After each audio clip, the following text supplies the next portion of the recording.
Hello, everyone. Welcome to episode 197 of the J Situation Podcast. I'm recording this on February 6th, 2024. Goodness gracious, man. How are all you wonderful folks doing? Yeah, I hope you're doing well. I hope you have been doing some fun shooting. I'm significantly busy at the moment. I'm very pleased to be able to carve out the time to do the podcast for you this evening.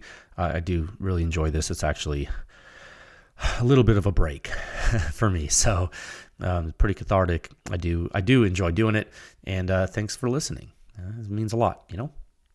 Okay, so we do have a lot to talk about today. Actually, first, a technical performance discussion of the AAC M4-2000 Mod 8. We tested that, and we published an article on that last week. Okay, I know a lot of you are excited about that historical peg point being available to you now in the research pedigree. It's pretty cool to have that data point there. I think it's really great that we were able to get that done. So we'll visit that today technically on the podcast.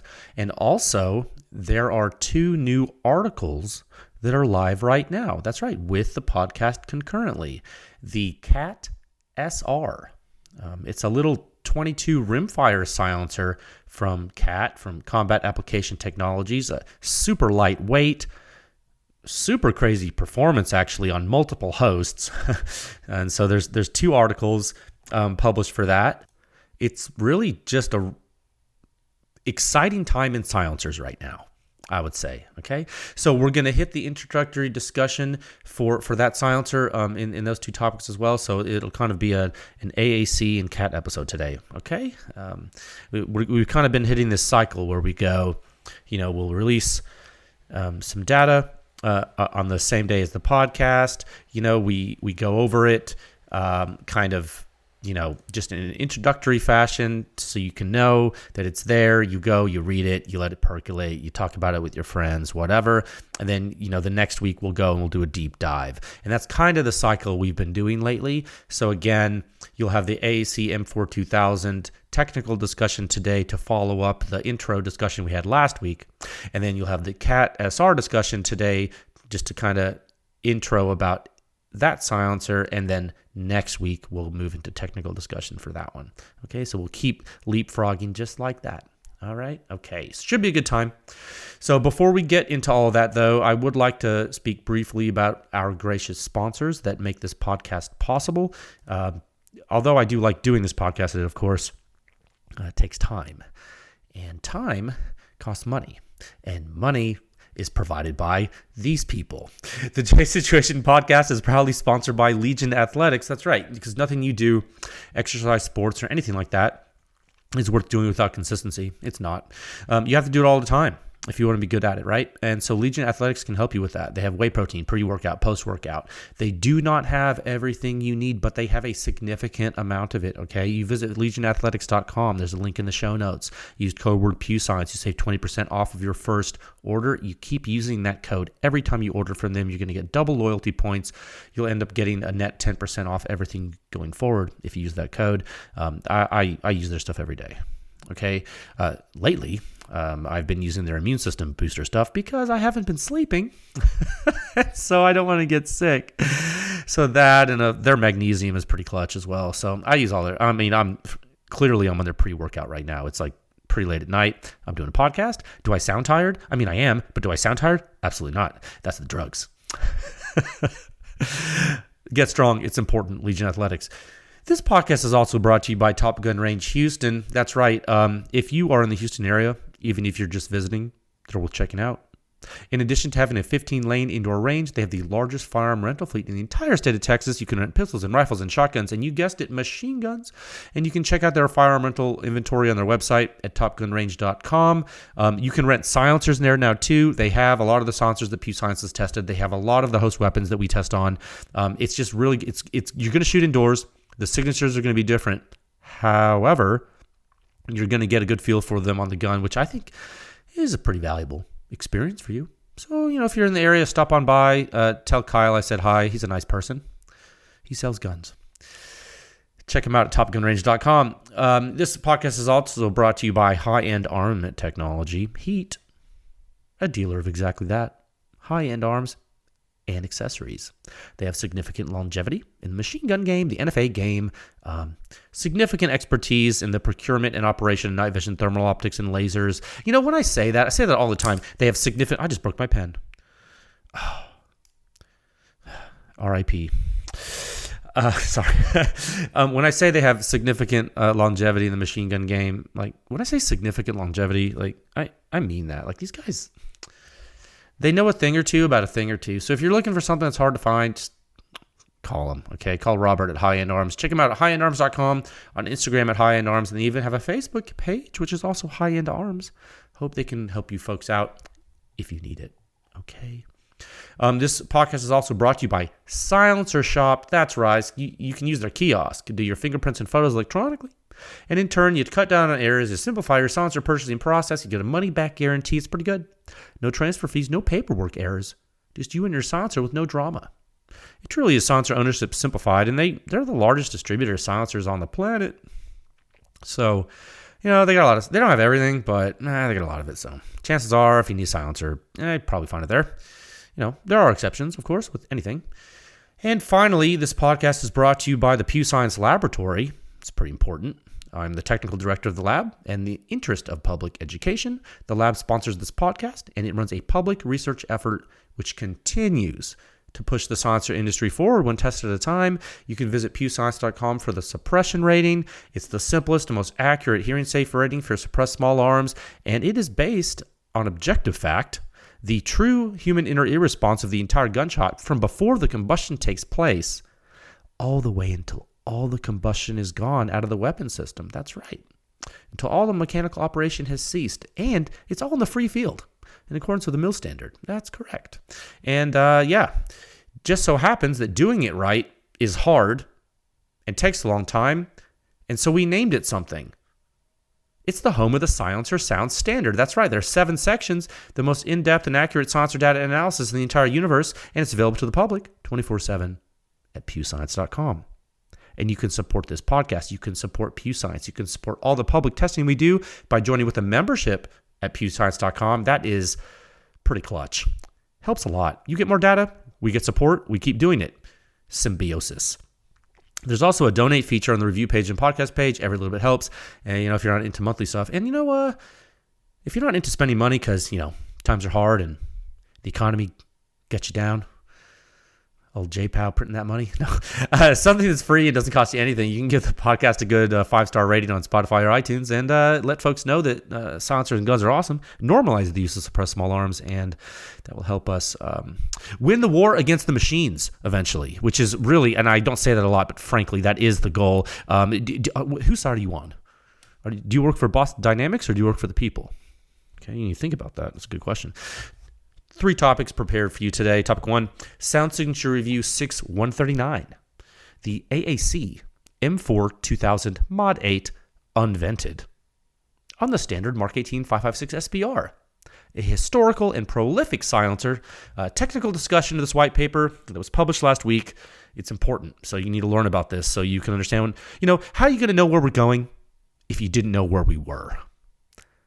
That's a good cliche for you to learn about silencers with, and tell your wife or your professor that, why are you late? Well, I was learning about silencers because I didn't want to be doomed to repeat history. Oh, okay. Were you listening to that Jay guy? Yeah, I was. Cool. See? I just helped you not get in trouble. Topic 2, Sound Signature Review 6140, Combat Application Technologies, CAT SR-A1, that's fancy names, on the 16-inch 22 CZ452 bolt action. It's a beautiful rifle. Quiet silencer. Introductory discussion. We're going to talk about this. The silencer is super light, super quiet. It's nuts, dude. Topic 3, in that same theme, Sound Signature Review 6-141. I told you there's 2 articles today, right? Combat Application Technologies, CAT SR-A1. Again, this time on the subcompact Beretta 21A semi-auto pistol. That's that old Beretta Bobcat. It's chambered in 22 long rifle. Can the CAT SR do both? Can it do both things? Can it do low-pressure rifle and high-pressure pistol, can it? Yeah, apparently yes. The answer to that is an emphatic yes, and then some, frankly. It's kind of nuts. So we'll talk about that. Introductory discussion. We're not going to go too deep, but I do need to talk about it because we're publishing it today, so you need to have a little bit of background. Don't you? Don't you? Don't you forget about me. Okay, topic 1 at a time of 10 minutes and 14 seconds. Sound signature review 6139, the AAC M4-2000 Mod 8. Unvented on the standard Mark 18 556 SBR, historical and prolific silencer. Technical discussion, let's get into it. All right, you wild and crazy kids, ladies and gentlemen, children of all ages. I am running on like zero sleep right now, coordinating multiple projects, research programs, Pew Science deliverables as well, that company I run, and I'm coordinating multiple test programs. Essentially, I'm also coordinating multiple human lives. So what we're gonna talk about this AAC silencer, and it's gonna be awesome. But I would also ask that you be a little patient with me, as I am surely going to forget something. I cannot tell you how likely that is. At the end of the day, it's probably fine, and we can come back to it later. So it's not like, oh my God, he forgot, and the world's going to end. Not yet, I assure you. Look, if the world ends tomorrow, we gave it our best shot. But in all likelihood, we're going to be back to live another day. And this silencer is not going anywhere, okay? It's been around. It gets around. Okay, it's not a loose silencer. Well, although the latch could get loose. We'll talk about that. The silencer is, for all intents and purposes, stubborn. It sticks around. This thing, you can't get rid of it. It's like, well, I guess there's a lot of analogies we could use. The AAC M4-2000, take a trip with me. Let's take a trip down memory lane. Get a drink of water. You're like, this guy's laying it on thick today.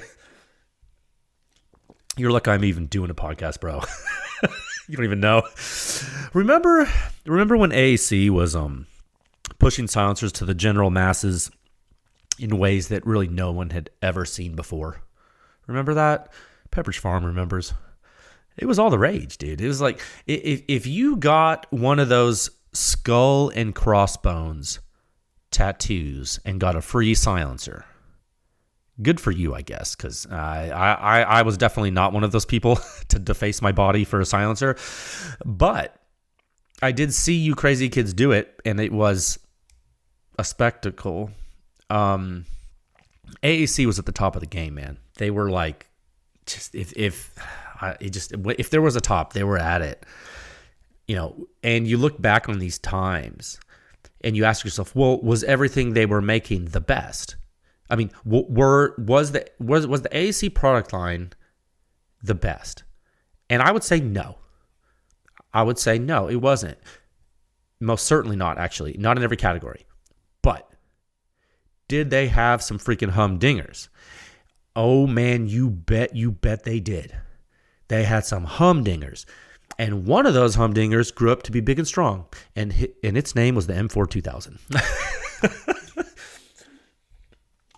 Yeah, true story though.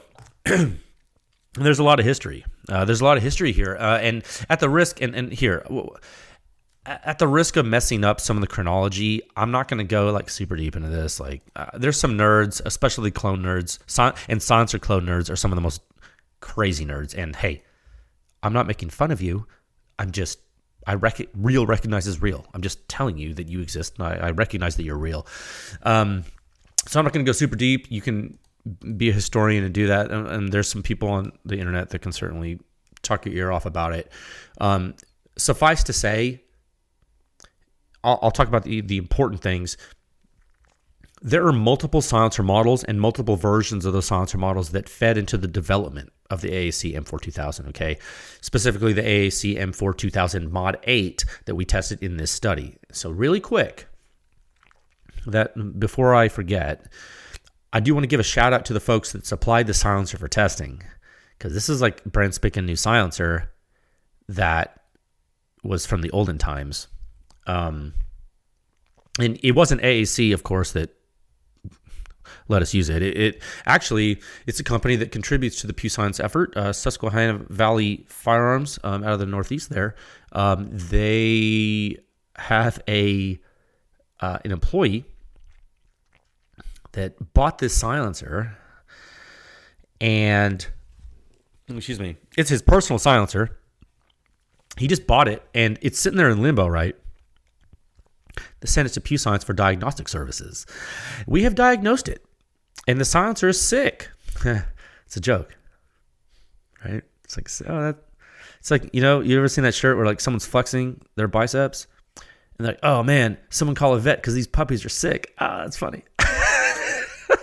It's like, the silencer's cool is what I'm trying to tell you. So, like I was saying, there have been multiple versions of the silencer over the years, right? And the early versions of the design had just a few baffles, okay? And that gave a lot of expansion volume for the gases, which can certainly help with a 556 silencer. There's a lot going on, and it's super hot and heavy.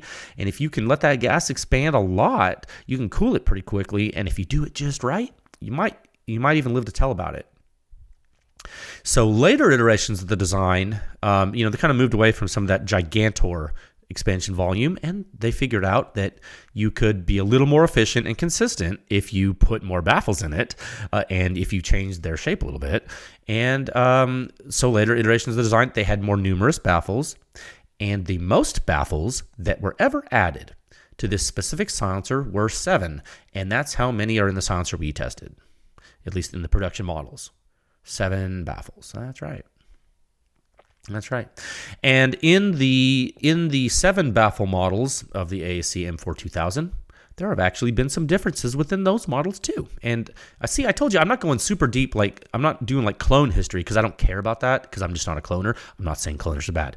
I'm just saying I'm not a cloner. I am a silencer guy. So I'm talking about like technical silencer stuff that matters. So when you look at these these M4-2000s that had 7 baffles in them, right? I went deep. I went deep on this because I was like, man, what's going on? So I started reading, and like went back into the archives, that I have, and like started looking at like old stuff, and I was like, oh yeah. Then I started like jogging my memory and remembering, and I was like, oh yeah, what were the differences in the iterations of the 7 baffle AAC M4-2000s? Then I started thinking about Surefire. Long ago, folks may remember that Surefire silencers, they started using those proximal vents in the blast chamber. Remember that? You remember, right?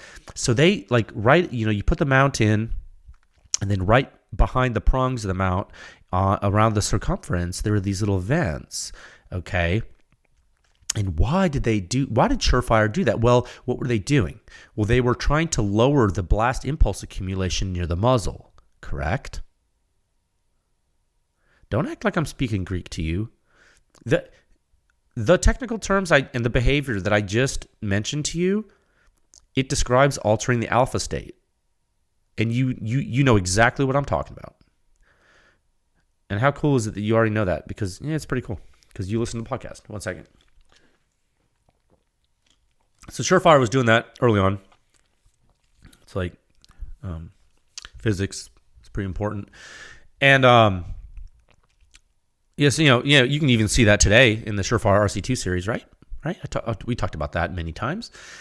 But guess what? I'm not going to start some kind of argument right now. I'm not trying to get political. But AAC also had that feature in the M4-2000. Oh yeah, it did. So I don't know who did it first. Again, I don't know. I'm not a silencer historian. I'm not sure who did it first, Surefire or AAC, but I do know that later iterations of the M4-2000, they have that venting in the proximal end, just like a Surefire can, and they have vent holes in the baffles. Yeah, dude. And I swear, dude, I have this, I'm doing right now. I know, bear with it. I didn't plan on this, but hold on. I have the silencer in front of me. I bore scoped the living daylights out of the silencer, and I put my finger all up in it, and I can't, for the life of me, feel vents in there. And I couldn't see any ports in the baffles either. And I was driving myself crazy. And I started digging. I was like, oh, that's because this one literally doesn't have it. So I don't know if Surefire did it first or AAC did it first.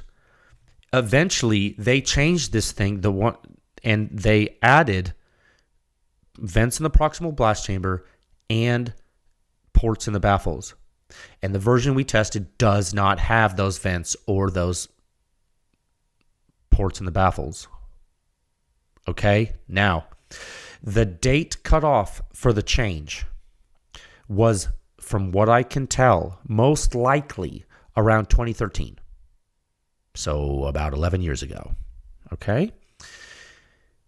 After that date, and this isn't perfect, but roughly after that date, they put the vented stack in the AAC M4-2000 that they had been putting in the 416 SD silencer.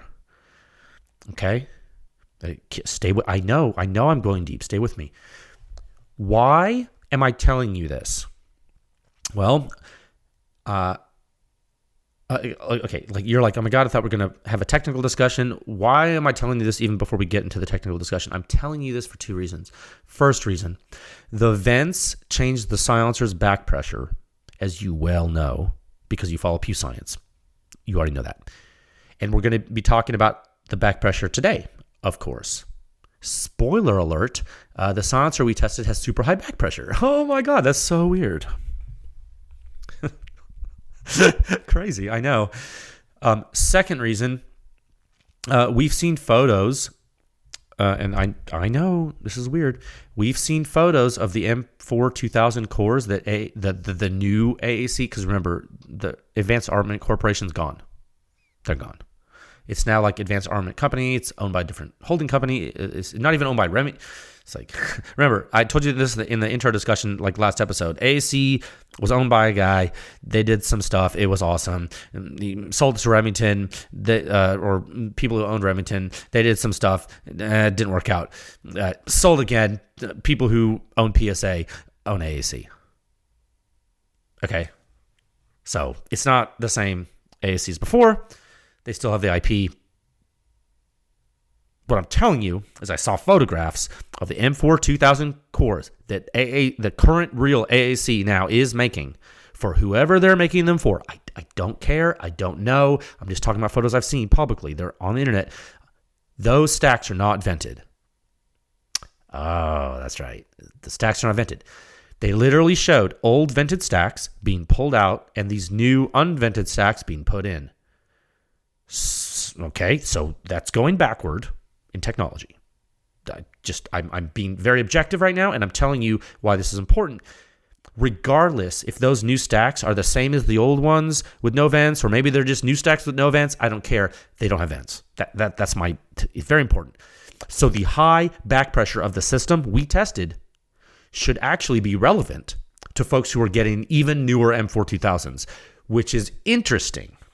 And I thought you should know that because it's counterintuitive to what you would think would be correct. Because you would think, because the later iterations of the M4-2000 system had vents, you would think that the newest iteration of the company would also do that.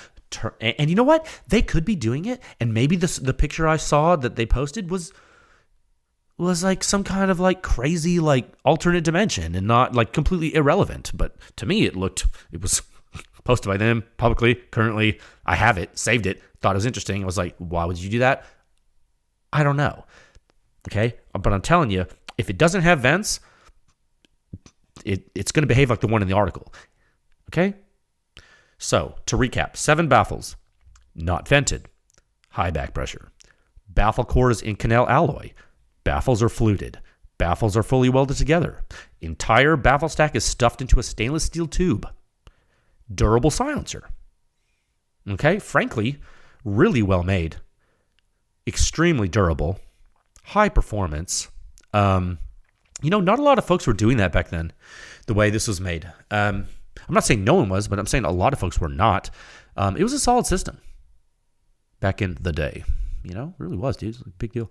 The way, it's cool. The way the silencer attaches to the gun.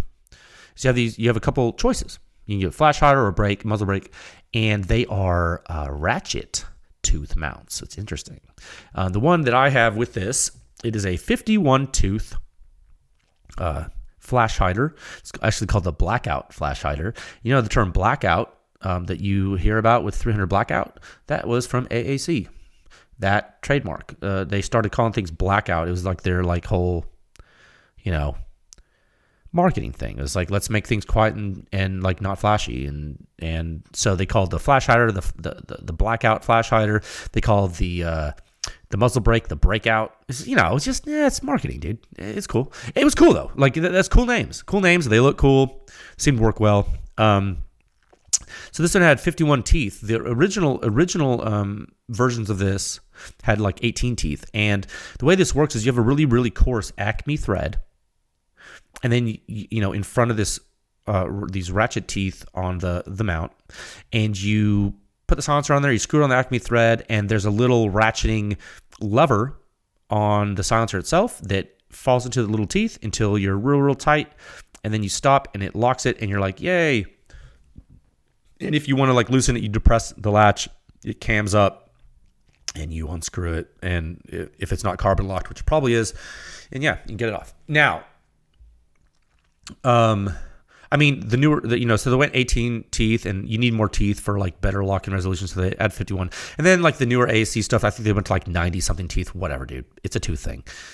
The thing you need to know is that, those old silencers, like the one I have on my desk right now that I tested, those little ratchet spring things wore out because the mounts are hard and the material that the little ratchet spring was made out of is not as hard.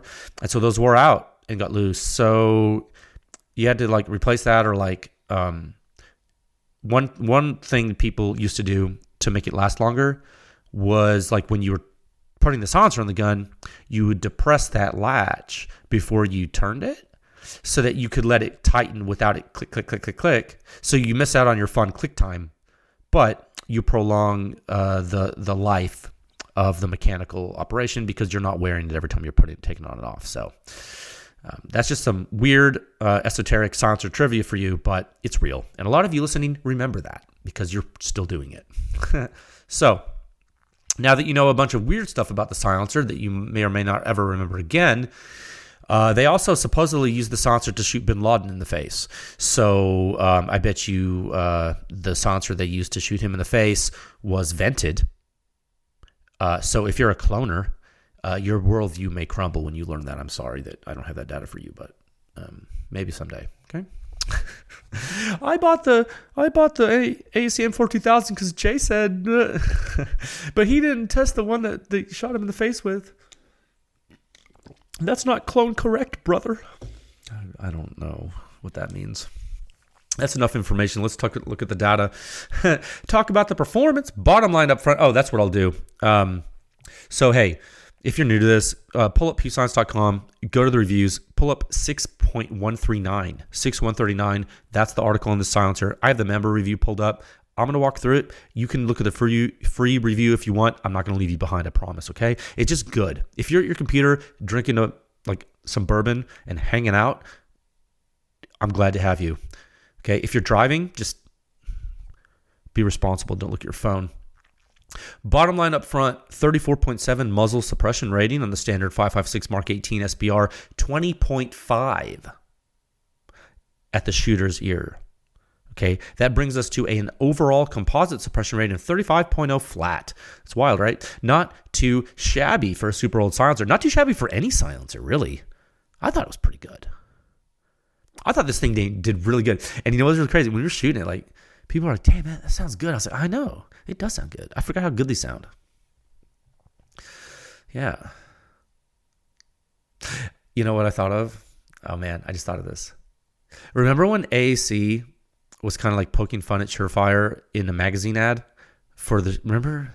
Surefire silencers had spot welds, like some of the older ones did, and then they failed or something, and then or someone saw they failed, or they had a picture of one that failed, so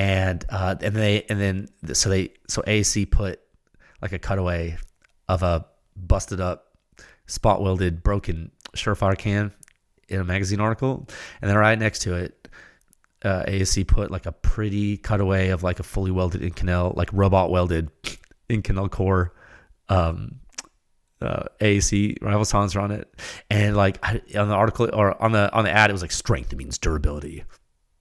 Hold on. I have that thing. Wait. Just give me a second. I have that article. Yeah, I followed it here. I have it. I'm pulling it up right now. Oh, I'm going to read this to you. I just thought, because I was looking at this earlier and I just remembered it because I was just like kind of brushing up on my history.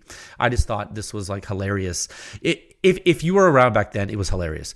Right now, I still think it's hilarious. So I am going to read it to you. Just real quick. So, and I don't really want to share this like on like social media because I just think it's like you can Google it, but it is what marketing, what brilliant marketing. Let me so in big letters. So it has the Surefire silencer, and you know what's really interesting about this ad? You can see the proximal vents in the blast chamber in the Surefire can, and of course in the AAC they don't show that to you.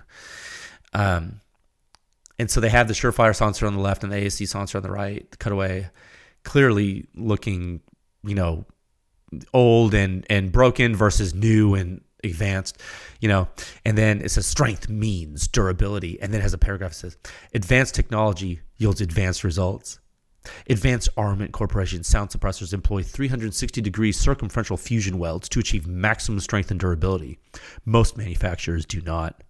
Traditional spot welds can fatigue, crack, and break under the high-stress environment of semi and full auto firing.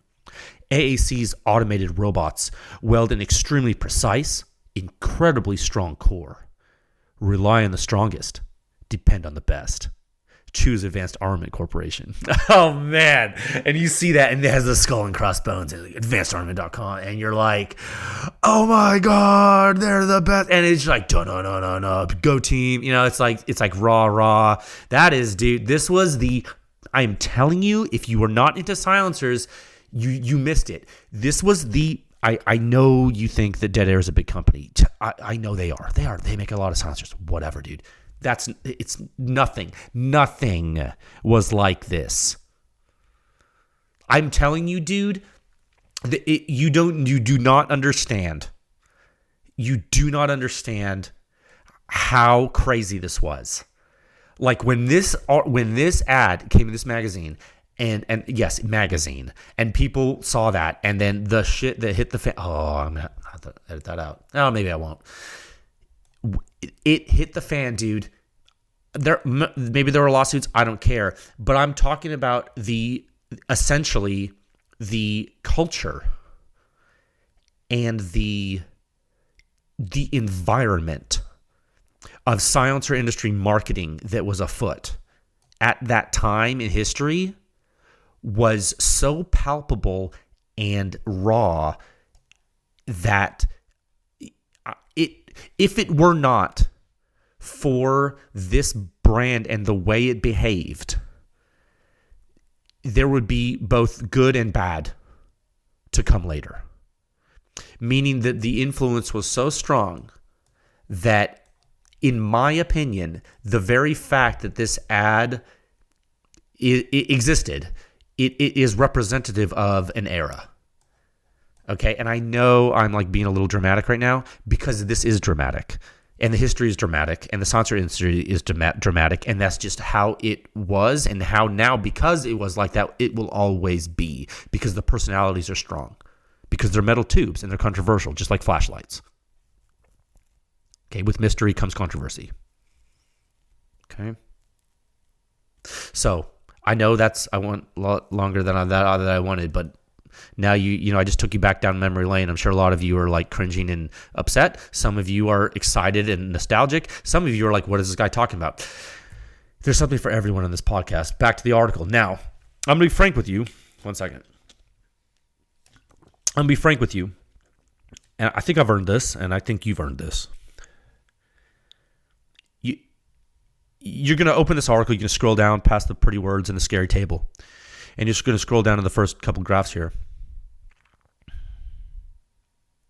And you know exactly what you're looking at if you've been following Pew Science and you've read the article. Okay, this is like actually really easy.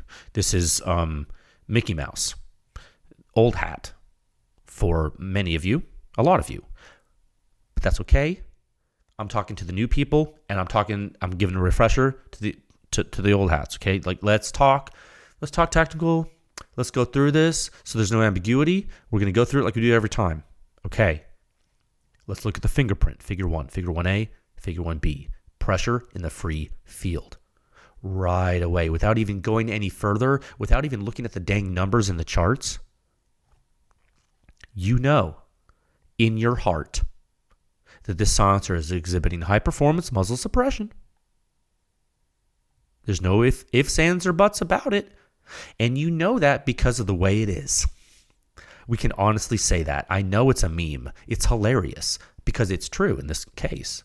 You know it has high muzzle suppression performance because of the way it is. Don't you? Look at the charts, dude. The amplitude is low. It stays low for a while. The bullet exit and the first jet are significantly suppressed, but they're decoupled. And you know right away you have other supporting evidence that gas is being trapped in a primitive way. Why? How? What do you see? The bolt's coming back into battery pretty dang quickly. You see that? You can see it's right there. It's right there. All of these little clues are from Figure 1A and Figure 1B. This is raw data, literally measurable by anyone on the planet. We haven't even mentioned any numbers yet, and the suppression rating isn't even needed to understand it. However, when you take these things that you've been educated about over the past 4 to 5 years of me speaking with you about them, and then you remember that I told you earlier that the suppression rating at the muzzle was 34.7 and the rating at the shooter's ear was only 20.5, you're probably now putting 2 and 2 together and you're like, oh, I see, Jay, I see. Indeed, you do see. High back pressure USA, population U. That's right. Let's keep going. Yes. We're so close to understanding things so quickly. You're getting good at this, and it's getting scary because you have too much power. Oh, no. You've been taught too many things. They can't lie to you. That's right. So you look at how these blast loads transfer momentum to objects around you, and you say to yourself, dang, those are some pretty controlled momentum curves. And the guy at the bar next to you is like, what do you mean? What do you mean, stranger? And you say, well, friend, in Figure 2A, the gas momentum accumulation is characterized by the impulse waveforms. And look how they have a pretty slow rise to their maxima. They plateau, and then they decay, all pretty consistently. And then that stranger next to you, but who at this point is fairly alarmed, says, by God, you're right. And you are right. You have essentially described the behavior of the entire weapon system already. And we haven't even talked about the poor shooter's head. We haven't even talked about the shooter's head yet, have we? But that's okay. We're gonna park right here. We're gonna stop here and we're gonna hang out for a second. Let's talk more about this, okay?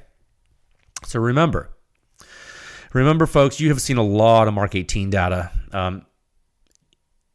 It takes a while at a certain pace to be able to digest things like this. There is a method to the madness here. There's a reason I'm doing this. If you got this all at once, I'm not sure there would be an appreciation for what is happening. I've said this before, but I think it bears repeating. By going at the pace we go, you're able to slowly digest what we're looking at, each publication. And my theory is that more learning is taking place because of that. When you were in school, let's get serious. When you were in school, they didn't give you the whole book and say, hey, dude, all right, here's the book. Test is in a couple of months. Be ready, sucker. I'm out. And then leave the room. Then walk out the door. The professor or teacher didn't do that to you. Right? Because if they did that, they would be really bad instructors. That does happen, but it happens at really bad lower ranked schools that they put out bad students with and the degrees that you get are worthless because they get a degree, but I mean, did they really learn anything? Yeah, that's why those schools suck. Okay, so we're not doing that here. We're not about that. Okay, we're taking our time because we care. Okay, you're going to learn this, and if you have trouble, we got office hours, dude. And that's real talk. And a lot of you take advantage of that. And there's no shame in wanting to actually learn something. That's like, you shouldn't be ashamed of that. If people make fun of you for wanting to learn something, it's because they're stupid. Okay, and stupid people are also typically jealous of people that are smarter than them. That's like really common. So it's a package deal. So don't be all worried about like wanting, oh, so-and-so made fun of me because I wanted to know how something worked. Well, you'll be their boss soon. So that's typically how that works. So moving on, remember what happened when you stack gas in a YHM turbo? One second. Remember? YHM turbo's been around a block too. I mean, not like this, but I'm not saying YHM turbo is a bad silencer. It's not. YHM turbo is actually an amazing silencer. It's a great silencer. But remember, do you remember what happened when you stacked gas in a YHM turbo, or like a silencer Kosaker, or like a, I don't know, let's go back in time, like a Knights Armament NT4, which is also an amazing silencer in my opinion. With the AAC M4-2000, it is not exactly the same as those silencers, but the same thing is happening. Same thing. And actually, what's really cool, you can see this, with the M4-2000, it's happening to a greater degree. Oh, yeah, that's right. Out of most of the 5.56 silencers we've tested, the AAC M4-2000 it's a gas throttle son of a gun, my friends. This is actually, it's really cool. This is one of the reasons the M4-2000 is often used as a performance benchmark. Okay? It's used as a performance benchmark by a lot of silencer companies in their R&D. And the reason is because the baffle stack shapes the flow in a certain way that is very consistent. It is due to the orifice size of the silencer and how I'm so sorry. And how the baffles are, it's how the baffles, well, in this particular one, it's because of the way the baffles are fluted and the way they're spaced and the angle. But all of this comes together on short barrel 5.56. You get a extremely consistent throttled momentum dump. And that happens through really much of the primary combustion duration. And you know what? The proof's in the pudding. When you look at figure 2A, you see it. I mean, it just, when you, okay, so we like to do 6-shot tests on semi-autos. We process shots 1 through 5 for the analysis, but we do the shot 6 for the kinematics. Anyway, so when you look at figure 2A, when you look at shot 6, you're seeing the momentum try to run away because things are getting really hot already, and that's just how silencers work. But it's just so wild, and this is like a what do you call this? Like a bonus. It's like a bonus data point for you. Like it doesn't even factor into the suppression rating, but this is like bonus knowledge for you. When you look at shot 6 in figure 2A, you see that momentum try to run away in early time for when it gets really hot. Lo and behold, the dang freaking thing gets right back on track. You can click on the figure and make it bigger. Remember, that's a feature. It's a feature. Click on, like, if you're browsing on the internet here, or looking at your phone or whatever. Phone, you can zoom in. On desktop, maybe it's harder. So I made it so that you click on the figure, it makes it bigger. Look at the figure. Click it, make it bigger. If it seems like it's hard to see, because it is. It might be. When you make that figure bigger, take a closer look. Look at the FRP impulse. Right? Look at that. It's crazy. You see how like that shot 6 is running right on top, and the shot 6 comes right back down, and it's like, psych. I didn't mean to act up. I'm going back in line. And it does. You're like, whoa. And there's a reason. It does that. This is like, we're going super deep, but this is important because this shows you like how far the AAC M4-2000 was ahead of its time. Now, see how I'm talking about shot 6 before shot 1 for a reason. You see how shot 6 does that? You with me? You see it? Got it? Okay, now let's go on. Now look at the FRP impulse. Oh my goodness gracious, look at that. What do you see? It is ramping up early, like you would expect. FRP is like, oh, I have too much oxygen. I'm going to support extra combustion. I can oxidize more fuel. I can burn. Everything's hot. Blah, blah, blah. I'm going to be louder. I'm going to be louder. Just kidding. I'm going to throttle down at the same freaking amplitude as the rest of the shots. And I'm going to blend in right as the main plateaus start in the other shots. This silencer is masking first round pop, and it was doing it over 10 years ago. This is showing incredibly consistent performance. The M4-2000 has amazing FRP suppression. Okay, this is a very old silencer, very old technology, and they licked this early. Okay, that's really important. It's a really important performance attribute, and I'm here to tell you, this thing, it lives up to the hype. The M4-2000 is an awesome 5.56 silencer by most metrics, okay? It is just objectively good. This is an objectively high-performance silencer, okay? And you know that no one's paying me to say this, okay? Because the company doesn't exist anymore. Yeah, AAC exists, but not the people who made this silencer, okay? So let's get over that. You know, I'm sorry that makes you sad, but the fact of the matter is the people who made the silencer are often doing completely different things now, okay? And so I'm telling you, for the historical record, this silencer is awesome, like objectively awesome, okay? So, you know, with all good things, they're, you know, what comes up must come down. Not all is roses. Look, I say something good, I say something bad. It's just like, that's how the, you know, yin and yang. Not all roses for the M4-2000. It's not perfect, dude. How could it be? It's old. There have been improvements. There is some unpleasantness. There's unpleasantness. I'm not going to beat around the bush. I've already said it. It's back pressure town, USA, population U. Okay. And how do we know? How do you know? How do you know? Should you just believe it because I said so? So maybe like a random internet hater in his mom's basement, or is like maybe he's in his uncle's gun shop. I don't know where these people live. And they're like, well, you just believe Pew Science research because Jay says, trust me, bro. It's like, okay. It's like, dude, if this was a trust me, bro situation, this is like one of the most elaborate trust me, bros. Like, I mean, honestly, if I was doing that, shouldn't I get an award for it? Because that's crazy. Trust me, bro. No. Don't even listen. Don't listen to me. I'm crazy. Don't even listen to nothing I say. This is all wrong and all crazy. It makes no difference to me what you believe or don't. I want you to look at the data. I'll do it right now. Let us count the ways, ladies and gentlemen. Let us count the ways. How many indications do we have that this silencer has high back pressure? Let's count them. You don't even have to, dude. Suppression rating? Nah, son.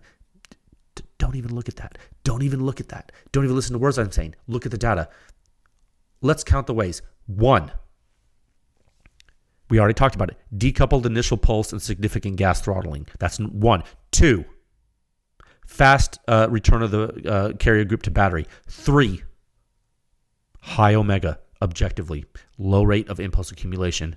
Low rate of accumulation, the maximum positive phase impulse. You can see that in the data. 4, blowdown takes forever. 5, what's the 5th way? Shooter's ear waveforms.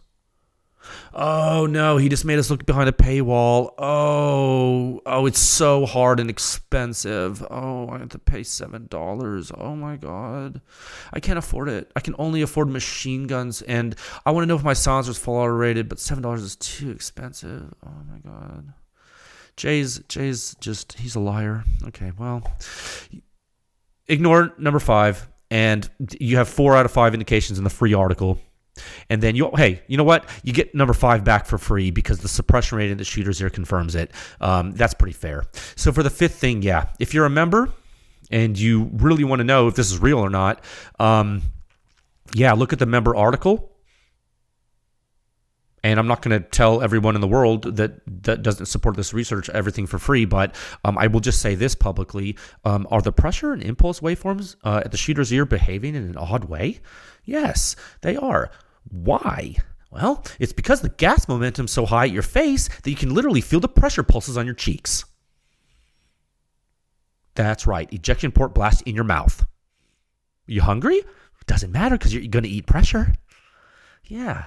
Okay. So all of you who have used the silencer, either recreationally or operationally, and you're a secret squirrel, all of you know that it's true about the M4-2000. It has high back pressure, and it's going to gas you.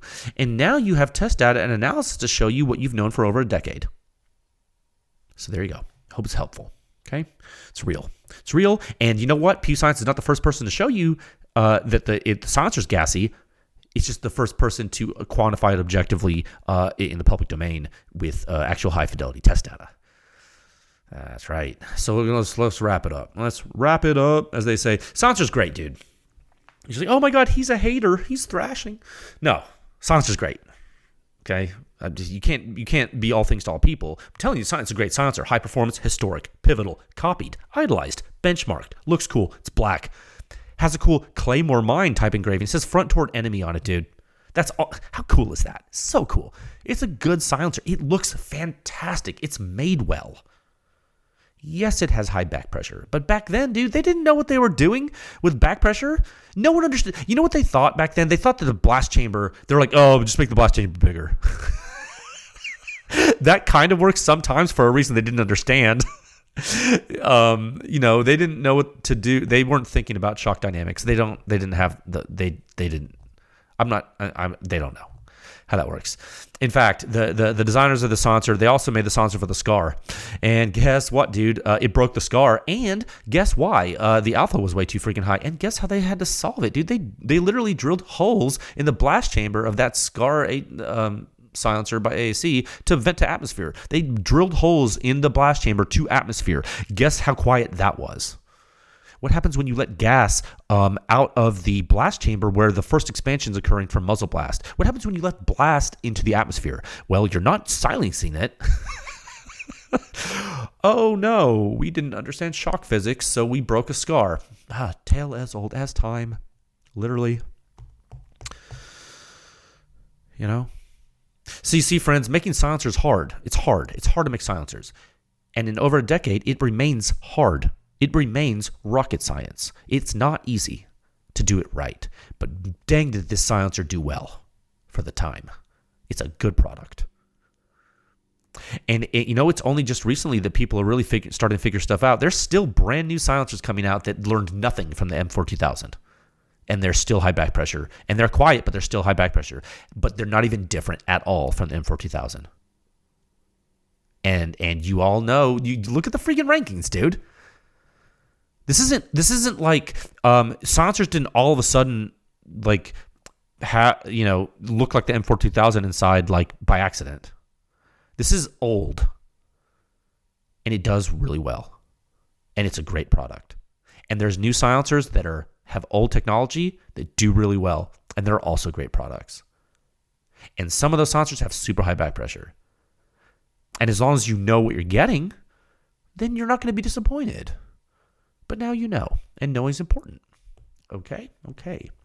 So I am very happy and very honored and very humbled that we were able to test and analyze the silencer for you. I never in a million years thought like I'd be running a company that would test and analyze the M4-2000 for like the world.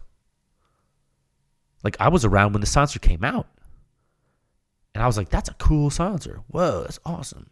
And now I am literally explaining to the world how it works technically. And that is it's actually a little bit, it's kind of blowing my mind right now. It's kind of making me feel weird. And I just realized how many people are listening to this and it's making me nervous. So, many of you have the silencer. Many of you now have a great peg point from which you will be able to judge other silencers, which like you haven't shot. Like let's say all you have an M4-2000 and you've been shooting it for a decade, and now then all of a sudden you find Pew Science and you see other stuff and you're like, huh, what does an Otter Creek Labs polonium do? And then like you're like, oh well, I have an M4-2000. Oh my God, the polonium's quieter than M4-2000? Oh, snap. Well, cool. And then maybe you buy a polonium. I'm not saying I want you to buy a polonium. What I'm telling you is that you have context. And all along, what I've been telling you about the research pedigree and the suppression rating. Context is its information power. Okay? Suppression rating is the only metric that's universal. It's the only one that works. And it's working right now. Isn't that cool? Okay? And again, you have a peg point. You know how your old M4-2000 performs. And now, frankly, guys, and this might piss you off, but guys, if you can't get a silencer that meets or exceeds the performance of your old M4-2000, what are you even doing? It's time, guys. Come on, man. It's like, things old, dude. Just advance. It's time to do better. It had its run. The only reason this thing's still used in the military is because other stuff broke. Like, don't kid yourself, dude. Like, it's time. So yeah. Big thanks to the guy who loaned his silencer. Don't you worry, sir. I'm going to ship this back to you soon. It's safe and sound. Okay? You're the man. Thank you. That took a lot of, generosity for you to trust us with your literal baby that is not being made anymore. This silencer, actually, it's marked Lawrenceville, Georgia. It's not a Norcross, Georgia can, but it's Lawrenceville, Georgia. It's nice, dude. It's good condition. He did good. Wait, does this one not? This one doesn't have the front toward enemy on it. This one does have the NSN number though. Oh yeah, this one doesn't have the front toward enemy on it, does it? Wonder when that went away. I don't know all the history, but I know enough. Okay. Now, after we've been babbling for an hour, let's talk about something completely different. Completely different. New data. Right now. Topic 2. That's right. Topic 2 at a time of 56 minutes and 29 seconds. Oh my God. I really am honored that I was able to talk about the M4-2000. It is important. And now you know about it, and that makes me happy. So I'm going to close that article, close that chapter of life. Let's enter some new chapters, shall we, ladies and gentlemen? Let's enter some new chapters. Topic 2, Sound Signature Review 6140, the Combat Application Technologies, CAT SR A1 on the 16-inch 22 long rifle CZ452 bolt action. This is only an introductory discussion of this ultra lightweight wild silencer, and I thought about this for a minute. With all that's been going on with me and the company right now and everybody in the industry and SHOT Show and the state of the industry, I thought about how I was going to approach this, because I don't know if you know this, but it's not like I just tested this. It's not like Pew Science just tested this. It's like we've had this data for a while, and I've analyzed it and shot this a ton of times. I've tested the crap out of the silencer because it's so different, and every time something like this happens, and it's happened a few times in Pew Science history, undoubtedly, there is going to be some person somewhere that is going to get upset that I am excited about performance. It doesn't matter what it is. It's happened with the Hyperion. It happened with the Helios QD, which was a test that was a member-funded test. It happened with the PTR vent stuff. It's happened with other silencers where I get excited because I get excited when there's technical reason to be excited, because I am literally a researcher and a practicing engineer. I do applied science. I'm literally an engineer. I literally do this for a living for 2 decades of my life. Every day of my life, I have done this with blood, sweat, and tears from the moment I studied in school to finding the niche in undergraduate research. I did before grad school, looking literally at complex dynamics in structural health monitoring. It was one of my first research areas as a kid in undergrad. literally chasing the professor, staying late, working for a professor in undergrad like a lunatic. No one does that, dude. I love this stuff. It's what I do. And I am telling you, if I didn't love it this much, I wouldn't be excited as I am. And you would not have the passion, and you would most certainly not have this podcast. And I will tell you with 100% certainty, you would definitely not have Pew Science, because the amount of passion and drive and enthusiasm it takes to do something like you see at pewscience.com is so incredibly insane that it takes someone insane to do it. And that's why it hasn't existed before, because I didn't have time. So I thought about long and hard how I was going to talk about this silencer. And I at first I was like, you know what? I'm going to be very robotic, and I'm going to be like, nope, XYZ, it is a silencer. It is this long. It is this heavy. And then I was like, you know what? No.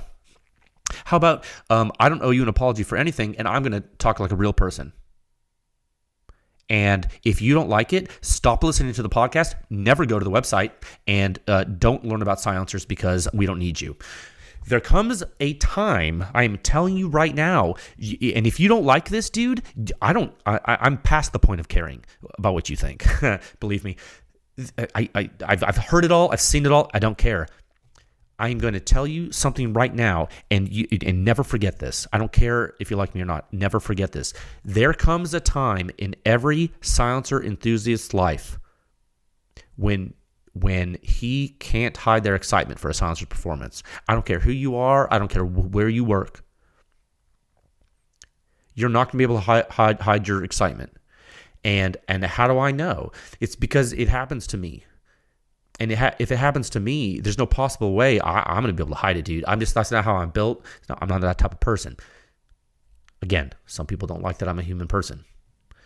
To that I say, I'm not going to apologize for being human, so get over it. And I'm going to put this in context. I told you really early on when I started doing this podcast, I'm a silencer guy. It's what I like. My favorite silencers, like by far, like just this is like my personal thing, and it's actually not even close. Like it's like this is my, and like there's a huge drop off. My favorite things are 9mm pistol silencers. I love a good suppressed 9mm pistol. I love everything about it. I love the way it looks, the way it feels. I love installing the silencer. I love shooting it inside. I love the smell. I love the sound. I love the entire experience.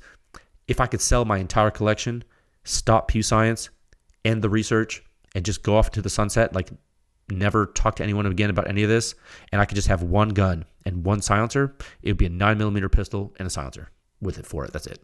The end. Done. That'd be me. No, sell all my guns. I have a 9mm combat handgun and a silencer. And it wouldn't be a Glock. Okay? And that's me, though. Okay? And that's not you. And that's okay. Everyone's different. Okay. If everyone was the same, that'd be weird. And I wouldn't want to live in a world like that. Now, I know this is long and drawn out, but I'm trying to be as honest with you as literally humanly possible. I do acknowledge that all this I just told you, this story, applies to rimfire silencers for most people. Okay? And that is reasonable. Is reasonable for that to be true. And the reason is because by and large, most people gravitate toward being reasonable and practical, and practically rimfire silencers make the most sense for many people. That's just like how it is. The fact that my favorite silencers are 9mm pistol silencers is just part of my lunacy. Don't get too caught up in my craziness. So don't think that you also have to like 9mm. You don't have to like what I like, dude. We're different people, okay? Some people like blondes, some people like brunettes. You don't have to like the same thing your buddy likes. Rimfire silencers are practical, and they are very important for the majority of people because they suppress firearm signatures to a level that's often, and I'm going to use a dirty term, they're often truly hearing safe for all practical purposes. Okay? What does that mean? It means that if you're in the free field, and sometimes even if you're inside, You can shoot a suppressed rimfire weapon with a high-performance silencer, and the only PPE you're going to wear is eye protection. Okay? The hearing protection simply may not be needed a lot of the time. Okay? It depends on the setup. So, and just the fact that that can happen is pretty dang sweet, if I'm being honest. You know what I mean? Because what does that do? I want to get really into this. What does that do? It takes you back to that little kid in you, right? With a BB gun. Remember, you're running around the neighborhood with your buddies. You're all armed to the teeth. You got a pump action Daisy BB gun. You get a pocket full of BBs. Maybe some rocks and mud you stuff in there. I don't care. You got a little red wagon full of stuff you're pulling out of the sewer. You're a hooligan. Life was good, dude. It was simpler back then. And you were literally, and all you needed, you had those BBs, you had that rifle, and dude, you were just, it was on, man. It was awesome. So, what's it gonna take to get excited about a rimfire silencer for me, personally? Like, what's it gonna take, dude? Well, it's gonna have to knock my socks off. It's going to have to, dude. Like, and what's going to knock my socks off? Well, and I'm being an adult with you. Like, I know a lot of people are going to be upset with me, but I'm being an adult. Like, we're all adults here. This is not for, like, I guess kids listen to this, but grow up. What's the entire point of a 22 silencer? Is it to take the edge off? No, dude. Take the edge off. That's what people who make really loud silencers say about their silencers to make themselves feel better. No. I'm not talking about taking the edge off, dude. When I shoot a rimfire silencer, I want it to be stupid. I want it to be so stupid quiet that I question the nature of reality and space-time. Okay? Like, don't come at me with, well, no. No, I want a BB gun that can kill things better, dude. That's a suppressed 22. So, let's be honest with each other. We're all adults. When we chase this, in our quest for this, when we chase this, and I'm using the collective we to include you and I, you and your buddy that's listening right now. When we chase this, what are we chasing? We're chasing quiet. Okay? Okay. Now, what else are we chasing? We're chasing a muzzle can, right?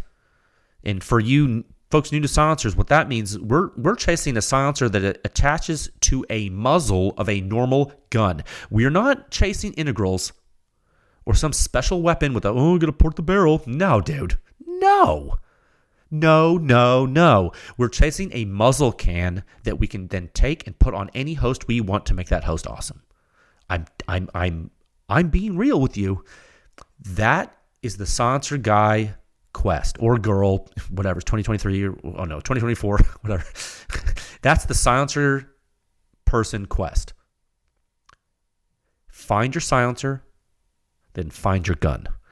That's how this has worked since silencer people began. This is not for normal people.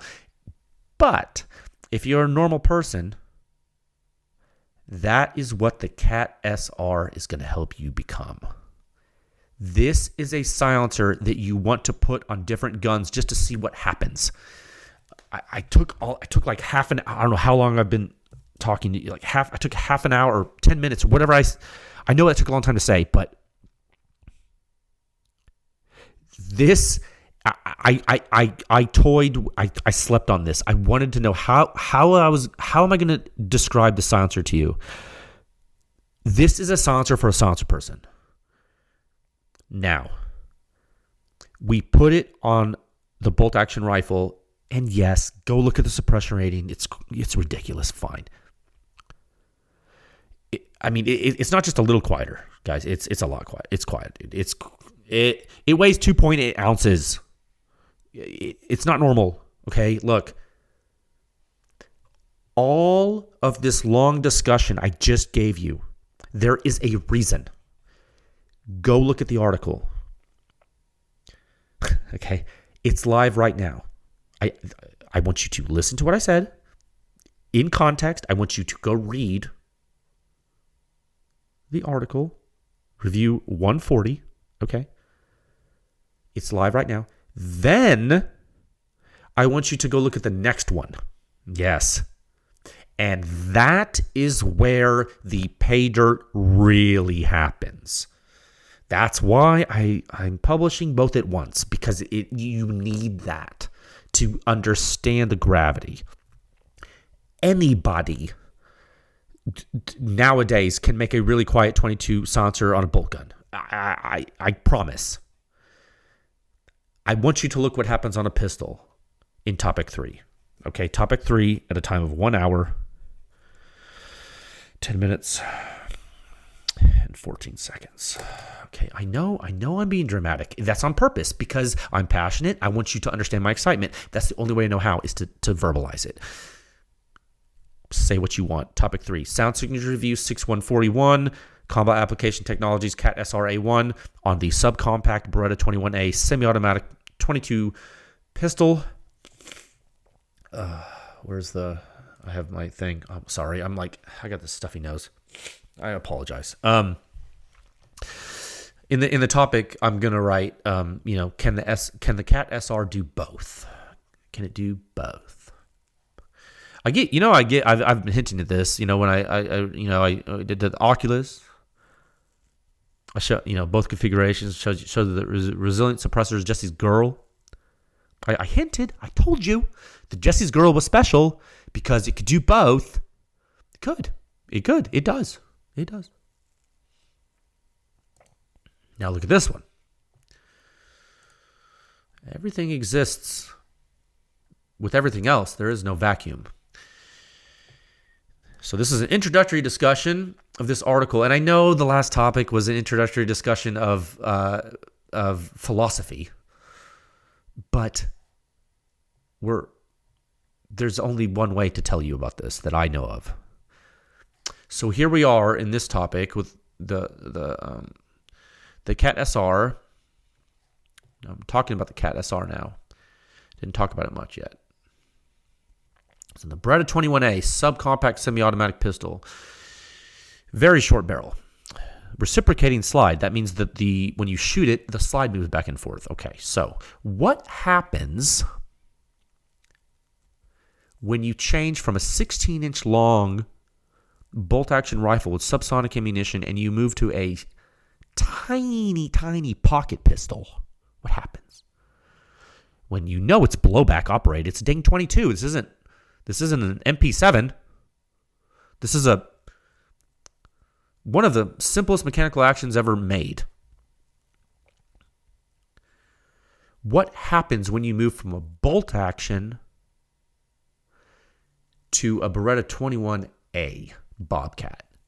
Super high muzzle pressure and ejection port blast comparatively, because there is no ejection port blast with a bolt action, and the muzzle pressure is way lower when you literally have combustion expanding to a 16-inch long tube. You're in a different ball game on a pistol. I don't care that it's a 22. It's still higher pressure than the bolt action was. So what do typical 22 silencers do on this type of host? Well, some are loud. Some are quiet. Some do better than others. When we tested the CAT SR, something pretty odd happened. We saw suppression that we had never seen before, and at the shooter's ear, it was doing something very odd. It was weird. And I think when you look at the data, you're going to see that it is indeed odd. It seems to nullify ejection port blast. Okay. And you've heard me say that before, but it's also significantly suppressing the muzzle blast. Oh no, that's right. So we're going to dip into our toes into our little pedigree here. And remember, this is just an introductory discussion. This is not technical yet. We're going to do that next week. But I want to tell you, the CAT SR is doing what the CAT ODB and the WB do on the AR-15. Sort of, kind of. Okay. In a way. Like, squint your eyes, turn your face. Kind of similar. It is managing pressure. It has an early time flow rate that is higher than normal. And instead of being a flow-through silencer like the ones from Huxworks or a forward flux silencer like the one from SIG, this is throttling the gas momentum out of the distal end. That's right. It is not boomy. No, it's not. It is not loud. It is super freaking quiet. And it's not inducing significant back pressure. Yeah. These are all facts. So the Cat SR is doing things on a pistol that some silencers can't even do on a bolt action. I know you haven't seen a lot yet, but you will. This is, I will say, this is in all of my years, probably the most well-rounded pistols, like rimfire pistol silencer I've ever shot. I think. I mean, I haven't shot everything, but like in all my years, everything I've shot, it's probably the most well-rounded one. It's pretty incredible. The dang thing weighs less than 3 ounces, guys. It's like, what? It doesn't weigh anything. It is titanium, dude. It has an aluminum end cap. You can remove it. Take the end cap off. That's cool. 3D printed titanium, of course. You know what you can do? If you want to clean it, you fill it up, dude. Fill up the titanium core with a cleaning agent and go nuts, dude. Whatever. Put everything, put the dip in there. Cat makes an acid. Whatever, dude. Like, you're gonna be shooting the heck out of the dang thing. Now, that's all. That's like, you know how bored I get talking about how to clean a 22 silencer? It's like, oh my god, just figure it out. Now, you know what I don't get bored with? Talking about the science. This is amazing. There's this is like, it tickled me. This tickled me. There's something in this article in 6-141. I really want you to check this out. And again, we're going to save all of this for technical discussion next week, but I want you to look at something. This is one of the coolest things I've ever seen before. And it's something I never thought we were going to be able to have to talk about. But you should totally look at it. And I think, let me scroll down and make sure this article I haven't published yet. Yeah, okay. Research Note 1 in article 6-141. I want you to look at Research Note 1. Read it. I'll give you some Cliff's Notes. Basically, this silencer is so light. The slide of the pistol slamming closed sounds different, and the data shows it. Like, that's it. Like, that's the summary of what that very technical research note says, but I explained it 100% correctly with physics, in case you want to know why. So I put it in there for 2 reasons. There's 2 reasons I wrote it like that. And there's two reasons I put in the article, and there's 2 reasons I wrote it like the way I wrote it. 1, I thought it was cool, and I thought you needed to know it. Okay? That was the first reason. 2, I want to show you that this is real and that you can literally verify it yourself without any equipment other than 2 silencers and the gun. No other test apparatus needed. You don't even need ammo. I know, dude. I know. I did it myself to prove that to myself that I could do it without all that, and I did too, and you can too. It's just like one of those cool things. Just do it, okay? Read it and do it. If you're a dealer, do it. You're gonna be like, this is awesome. I'm like, I know. I told you it was. So, guys, this is just an introductory discussion. I'm here to tell you emphatically, and I'm not afraid to say this. I decided whether or not I was going to say this or not, because I know I have a lot of responsibility. I don't want to like sway your decisions. I'm telling you, I'm finally excited for a silencer. It takes a lot to get me excited. I'm human. I'm not going to apologize for being excited about the data we collect and analyze. I hope you know that I'm being sincere. If my excitement gets just one more person into silencers that otherwise wouldn't be, then so be it. Go check it out, dude. Go check out the articles. Both of them. Thing's nuts. Okay? Like, honestly, it's like, I shoot so many silencers, like, finally, I'm like, oh, man. You know, like, this is great. This is like one of the reasons we started P Science. It's like, oh my God, like what's going to do that? And I know people can get super bent out of shape, but you know what? Maybe they make the silencer, maybe they never make it again. And then, it disappears, and then, oh, well, I'll always be chasing it. Yeah, it's one of those things. It's like, there's always going to be a faster car. There's always going to be, something to chase. You're always you're chasing some benchmark, like who has the fastest quarter mile time. I don't know. But right now, all I know is I can put this little light silencer on whatever gun I want, I think, and just like make it sound like a stapler. It's like, what is this even? Like, it's so stupid. So yeah, it's nuts. We're going to be back next week with the technical discussion, in which, like I'm telling you, and just this is foreshadowing. Remember when during listener questions, one of you asked me, hey, or several of you asked me, hey, can you like give us the suppression rating of like different action noise on guns? And now you're going to see in this second article today that it turns out when you change the silencer, the action noise actually changes. So I can't do that for you. Yeah. You see how everything's like a system? Yeah. That's how quiet things get. I know. Things are hard. Okay? So stay safe out there, friends. I really do mean that. Please enjoy the data. I think is just like grab a beer for this one and be like, it's what doing, huh? It's like, I know. I tested it like 20 times because I was like scared I was wrong. Turns out I wasn't. Okay? I'll talk with you folks again soon. All right, bye.